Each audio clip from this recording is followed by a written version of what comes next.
Isa sa mga pinapangarap na motorsiklo ng karamihan sa bansa ay ang maxi scooter type na klase, na kung saan ipinapakita nito ang pagiging moderno at napaka-eleganteng katangian, komportabling sakyan at mas nakaka-relax dalhin lalo na sa syudad na sobrang traffic.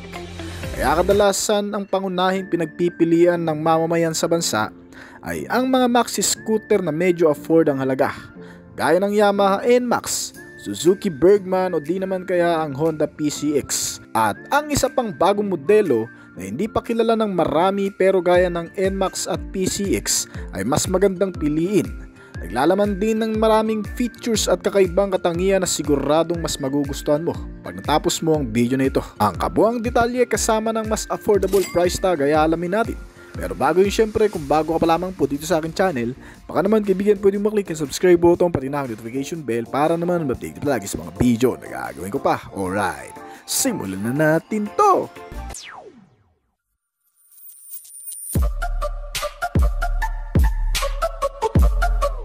Hindi may pagkakailang pagkakahawig ng disenyo nito sa isang sikat na maxi scooter sa bansa na Yamaha NMAX, ang FKM Slick 150. Ay isa sa mga kabibiliban mo dahil sa mga katangian nito na para sa marami ay mukhang mamahali na rin. Kung naghahanap ka ng mas affordable at mapormang motorsiklong scooter, ito ang isa sa mai-offer ko sa iyo. Isa sa mga entry ng brand na para sa kanilang maxi scooter segment dito sa bansa. Naglalaman ng maraming makabagong teknolohikal na katangian gaya ng pagiging komportable, convenient, fuel efficient at maaasahang performance nito sa kalsada. Ang motor na ito ay gawa ng Fecon Motors na siyang ibinibida ng brand para maging kasangga ng mga commuter na nahihirapan sa araw-araw na pagsakay sa pampasaherong transportasyon. Meron itong kalakip na magagandang klase ng features bukod sa maporma nitong estilo at kakaibang disenyo. Gaya ng NMAX, meron din itong isang malapad na upuan. Isa sa magugustuhan mo dito kung bakit? Dahil para itong isang platform ng sopa na kahit matagal kang nakaupo ay hindi mangangalay ang bat mo dito. Ang itsura nito sa unang tingin ay akalaing kapatid ng Yamaha NMAX ang dating dahil sa malapad na frontal face at may pagka-bulky na body figure.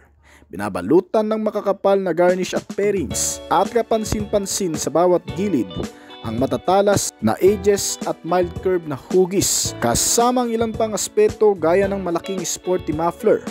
Ang maxi scooter na ito, bagamat kawig ng Yamaha NMAX ay ibahin mo rin daw sa marami. Meron itong isang mataas na windscreen protector na siyang panakip natin sa oras na tumatakbo ang motor ng mas mabilis sa maluluwag na highway para mahawi ang anumang hangin na direktang tumatama sa rider. At sa ibaba ang parang naka-letter C shape na inverted headlamp nito na LED type na klase na mayroong equally divided sa 8 lamps na nakapaloob dito. 2 sa low beam at 6 naman para sa high beam para mas mag-stand out ang liwanag na nagbibigay ng kakaibang feel at liwanag sa gabi. At meron din itong mga LED type na turn signal light indicator sa ibaba para ma-visualize ng mga kasabayan o mga makakasalubong kung saang direksyon ka pupunta. Isa pa, nilagyan din ito ng hazard lamp system para sa visual na pagpapaalala din lalo na kung bigla kang hihinto sa gilid ng kalsada o di naman kaya kung nagmamadali ka. At pati na rin ang tail lamp nito ay mga naka-LED type na. Ang isa pang maganda sa modelong ito, di gaya ng ibang maxi scooter ay nilagyan din ito ng isang flat front footboard. Isang convenient features na kung saan pwede mo ditong ilagay ang anumang gamit o bagahe na mapagkakasya mo dito. Additional space na rin lalo na kung gagamitin mo ito sa pagdi-deliver. Ilagyan na rin ito sa pillion seat ng rear grab bar para talian ng mga gamit o di naman kaya hawakan ang mga pasahero o angkas natin. Pwede ka na rin maglagay ng top box dito kasi nakadisenyo na rin para kapitan ito. Meron din itong console pocket o bulsa sa harapan na lagayan ng maliliit na gamit. At ang handle nito ang magpapabilib na rin sa marami.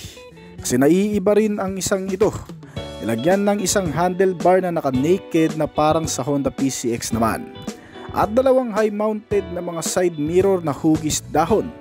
Meron din itong malawak na underseat storage para sa ibang mga gamit, lalo na sa mga importanteng gamit.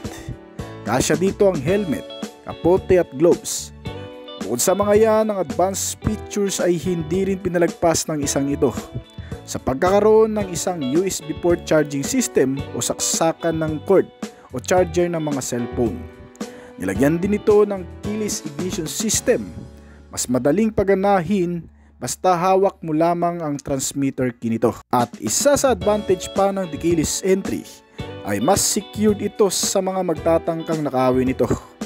Built-in na rin sa motor na ito ang anti-theft alarm system para sa mga pangkaragdagang security sense nitong motorsiklo. Ang makina nitong motor ay nilagyan ng 150 cubic centimeter na displacement capacity para kahit may kalakihan ay siguradong kakayanin. At may kalakasan na rin. Meron itong single cylinder, naka 4-stroke, single overhead cam at naka 4 valves engine. Ang cooling system nito ay advanced na rin dahil nilagyan ng liquid cool type na klase. Electronically fuel injected type naman sa fuel supply system na siyang tumutulong sa pagtitipid nitong kumonsumo ng fuel. At speaking sa fuel, may kalakihan ng fuel tank capacity nito na kayang kargahan ng 9.2 liters na full tank. Kaya nitong umubos ng 1 litro sa loob ng 40 kilometro na layo. Kaya hindi lamang sa city ride mo ito mapapakinabangan ng mainam, pati sa mga long ride ay siguradong magandang pakisamahan. At batay na rin sa manufacturer nito, ang lakas ng modelong ito ay walang kapares dahil yan sa nagagawa ng makina nito na kayang maglabas ng malakas na maximum output level. Ang mill nito ay ipinares sa isang automatic na transmission type na CVT at gumagawa ng 12.1 kilowatts o di naman kaya 16.2 horsepower sa kada 8,000 RPM at maximum torque na 14.6 Nm sa kada 6,500 revolution per minute. Na kung ikukumpara sa Yamaha NMAX at TCX ay mas malakas nga ang isang ito. Sa katunayan nga, kaya nitong gumawa ng average top speed na 120 to 125 km per hour batay na rin sa mga nakagamit na. Pagdating naman sa safety measure, nilagyan ito ng makakapit na braking system sa front and rear. Parehong mga naka-disc type sa harap at likod na may dual piston caliper brake sa front at meron namang itong single caliper piston para sa rear. At ang parehong brakes nito ay gumagamit ng advanced na teknolohiya na tinatawag na single channel BCS o tinatawag na brake control system. Isang safety features na nakatuon para sa mas kontroladong pagpipreno. Mas ma-enhance ang kapit ng brake lalo na sa mga biglaang paghinto. Medyo may pagkakatulad ito sa ABS o tinatawag na anti-lock braking system at iisa lang din ang purpose. Ligtas na makapagpreno ang rider sa oras ng mga biglaan o emergency braking. Hindi madudulas o ma-out of balance o ride. At bukod pa dyan, nilagyan din ito ng matitibay na suspension sa front and rear. Gaya ng naka-telescopic fork sa front at double shock with coil spring naman sa rear. Nagbibigay sa motor na ito ng magandang balanse ng pagmamaneuver, lalo na kung may dadaan mo ito sa malulubak na kalsada, biglang mga pakurbada at mababato at malulubak na klase. Kabilang din sa mga nagpapanatili sa maayos nitong pag-andar sa loob ng kalsada ay ang makakapit na mga gulong nito sa harap at likod. May sukat ito na 100 by 80R14 sa front at 120 by 70R40 naman para sa rear. Naka-tubeless tires at alloy na mags na rin. At pagdating naman sa dimension, ang overall na haba nito ay may sukat na 186 cm at lapad na 82 cm. Ang taas nito ay nasa 82 cm din at may ground clearance size na 14 cm. Ang sitting height nitong motor ay nasa 76 cm. Tumitimbang naman ang kabuuang bigat na itong motor ng 150 kg. May wheelbase size na 132.2 cm at bagay na bagay pang long ride kung gugustuhin. Bukod sa napaka-komportabling gamitin ay talagang malayo ang mararating sa fuel tank capacity nito na may 9.2 liters. Itong FKM Slick 150 ay gawang Fecon Motors na originally Singaporean brand. pero nakabase sa bansang China. Karamihan sa mga gawang China ay matitibay na rin naman at kung minsan pa nga ay advance pa sa mga Japanese brand kung tutusin. Meron na rito mga available na spare parts at madali lang ding hanapan dahil hindi naman nalalayo ang ibang mga klase ng piyesa nito sa ibang mga brand.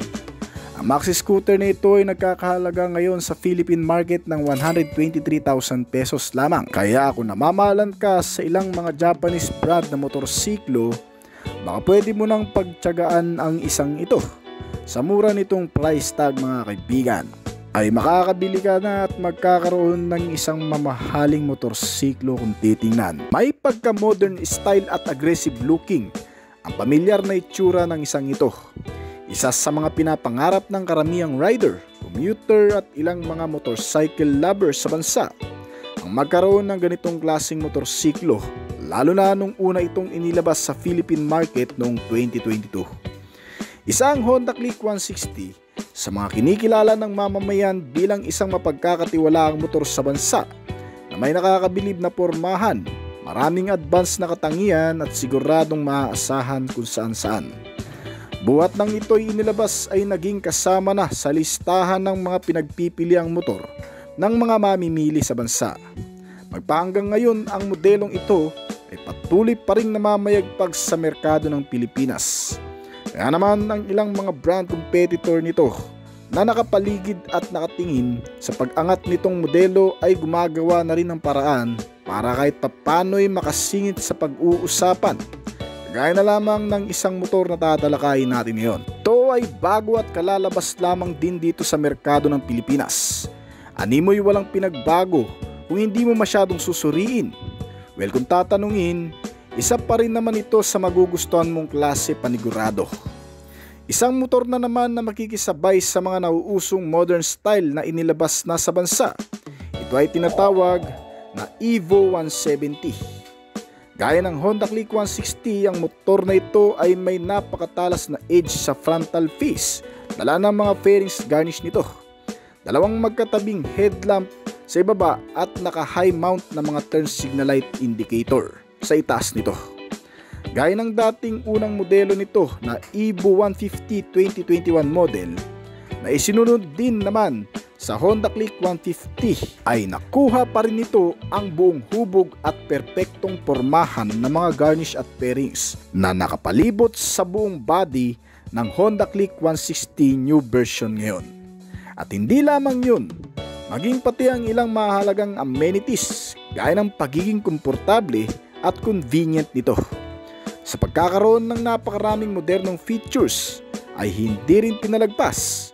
Meron din itong isang malapad na front footboard gaya ng sa Honda Click 160, mga console pocket sa harap, retractable hook na sabitan at isang malaking underseat storage compartment base para sa ilang mga gamit na pwede mong ilagay dito.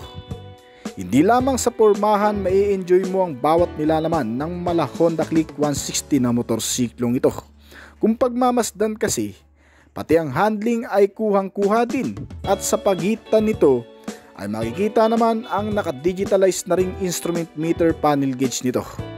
Para sa mga impormasyon ng pagpapaandar, medyo naiiba nga lang ng kaunti ang itsura nito sa tinularan, pero okay na rin naman. Sinamaan din ito ng kaparehang malalapad na upuan, dalawang hugis dahon na mga side mirror at isang rear handle grab bar sa likod nito.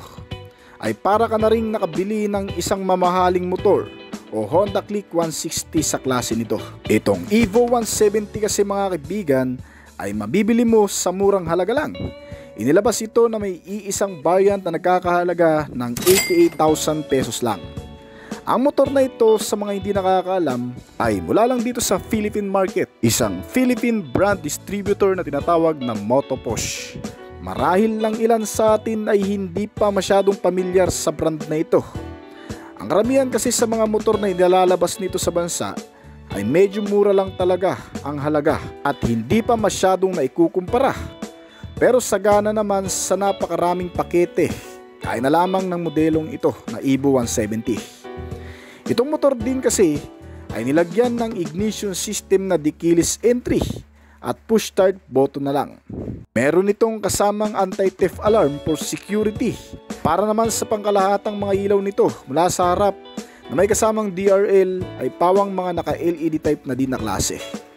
Kasama ang tail lamp ay parehong mga naka-LED type na. Kaya less maintenance ka na rin dito mga kaibigan.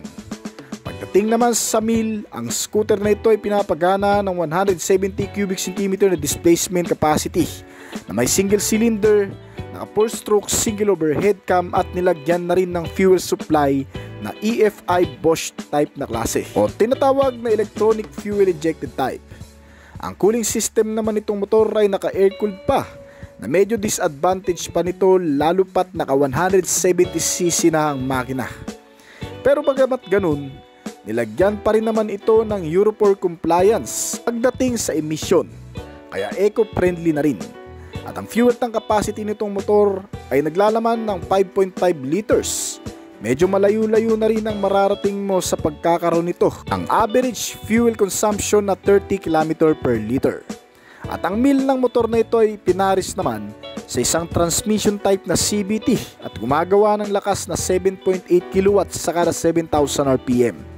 At ang 11.8 Nm sa kada 5,500 RPM naman ay gumagawa ng kabuuang bilis, mga kaibigan, na umaabot sa 110 to 115 km per hour. Sa parang iyon, naipababatid na rin sa mga mamamayang Pilipino na kahit papano ay masasabi na rin nating kayang makipagsabayan na mga gawang Pinoy sa mga Japanese brand. Dahil bukod sa pagkakaroon nito ng maaasahang makina, sulit na features at masusubukan pa lamang na performance, nilagyan din kasi itong motor ng magagandang klase ng suspension sa front and rear na naka-telescopic fork sa harap at isang swing arm na may single shock absorber at coil spring naman para sa likuran. Ang bawat gulong nito ay sadyang makakapit na rin. May kabuuang sukat naman na 90 by 80 R14 sa front at 100 by 80 R40 naman sa rear. Mas manipis ito kung ikukumpara sa Honda Click 160. Pero pwede mo namang yang i-upgrade sa aftermarket. At sa braking system naman ito, nilagyan ito ng magkapares na braking system na makakapit din. Ang front ay naka-disc type habang naka-drum brake type naman ang rear brake. At ang isa pang bahagi ng features nito, nilagyan na nga rin pala ng USB port socket itong motor na makikita sa kanyang console pocket na para sa charging system ng mga gadget. Para sa kabuuang sukat, ang kabuuang haba nito ay nasa 203 cm habang ang lapad naman nito ay nasa 70 cm. May taas itong motor na 125 cm at ang seating height nito ay umaabot ng 77.5 cm. Natyak kung kayang-kayang itayo ng hanggang sa 5'3" ang height. Ang ground clearance nitong motor ay umaabot ng 11.5 cm at nagkakalaga ang kasalukuyang presyo nito ng 88,000 pesos lamang dito sa bansa. Kaya isang tip lang, kung namamahalan ka talaga sa Honda Click at pinapangarap mong motor yan, pwede mo namang pagtuunan ng pansin itong modelo na Moto Push Evo 170 mga kaibigan. Isang Philippine-made brand na kung saan madali na lang hanapan siguro ng piyesa yan, lalo na kung halos magkatulad lang naman sila ng itsura, capacity at ibang mga features ng Honda Click 160. At gawang Pinoy ito, kaya madali talagang hanap. Kung may mga bagong sasakyan, mapamotorsiklo, 4 wheels o kahit ano pa man, gusto nyong malaman ang bawat nilalaman, specs and features na meron ito, pwede nyong i-comment yan sa ibaba para magawan natin ng review. So hanggang dito na lamang po siguro ng ating video, pero bago po tayo magtapos ay nais ko po munang magpasalamat sa mga patuloy na sumusuporta, tumatangkilik at nag-aabang palagi sa mga video na ina-upload natin dito sa ating channel. Kung nagustuhan mo ang topic natin ngayon, pwede mong i-comment ang iyong opinion sa ibaba pagkatapos ng video na ito. At paklik na rin ng like button mga kaibigan.